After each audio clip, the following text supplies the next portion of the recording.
Hey guys, it's Cole and Prateek. Today we were going to be talking about Katie, but Prateek has been living in Sugarland for 12 years. Correct. And he's kind of like the mayor of Sugarland. No, I And wish. so I wish.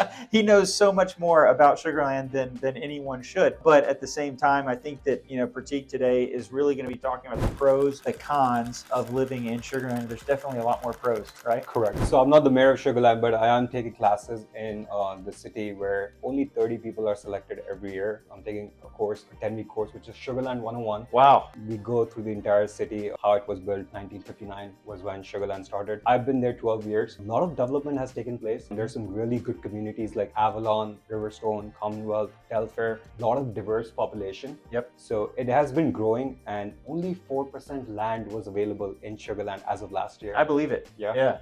And then school districts, a lot of people move to the suburbs, especially Sugarland, just for their ISD. High schools are ranked really well. Clements High School. Yep. Good elementary schools. And yeah, the price point is high, but hey, if you want the best of the best, I think that's why people decide to come to Sugarland. Yeah, no, absolutely. And we've sold a lot of property out in Sugarland, and people are like, hey, I want new development. It's hard to come by. Yes, so in Sugarland, the first Colony Mall area, that was built up in 1996. And finally, the city has opened up to the idea of more mixed-use development in Sugarland. So you might see something in the future coming around the University of Houston or the Smart Financial Center, because University of Houston, they own 150 acres. So they're bringing College of Technology over there. But right across, you have Smart Financial, which is an entertainment district. There's a chance that MD Anderson will be bringing a hospital for 30 acres. You said mixed use. What does mixed use mean? So mixed use is a good concept where you can have commercial, residential, retail all under one roof. Okay, you said it like you kind of know about something that is going to be mixed use for sure. We're going to go there. Yes. So I think that we can say, it's safe to say, he has the secret, he has the inside, but if you have anyone or if you know of someone that is looking to be in Sugarland Correct. with a new construction, and that's the hardest thing with Sugarland, because it's so mature, because it's so developed already, that there's really not a whole lot of options for new construction. Even, for example, Riverstone, the houses were built maybe 12, 15 years ago, and the price point now has appreciated so much. Yeah. It's hard to get a house in Sugarland. It's on the market maybe 12, 15 days, and there are multiple offers. What about cons? Are there any cons to living in Sugarland? I think cons, the only thing I would say is just the high price point. It's just like any other suburb. If the school districts are good, there's a price you have to pay to get in. Yeah. So that's the only thing I see. I think that,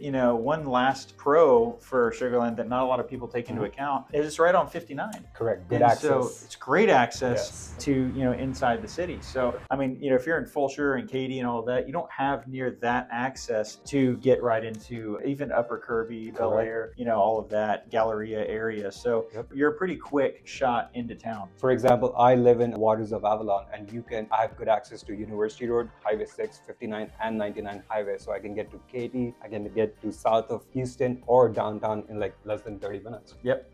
Awesome. Well, hey guys, that was the overall of Sugarland, the pros and the cons. Thank you so much, Prateek, Thank you, Cole, for joining me and being a wealth of value. I think that you're well on your way to being mayor of Sugarland. Maybe in 5, 6 years, but not now. There you go. Yeah. All right, guys. We'll see you next week. Thank you, guys.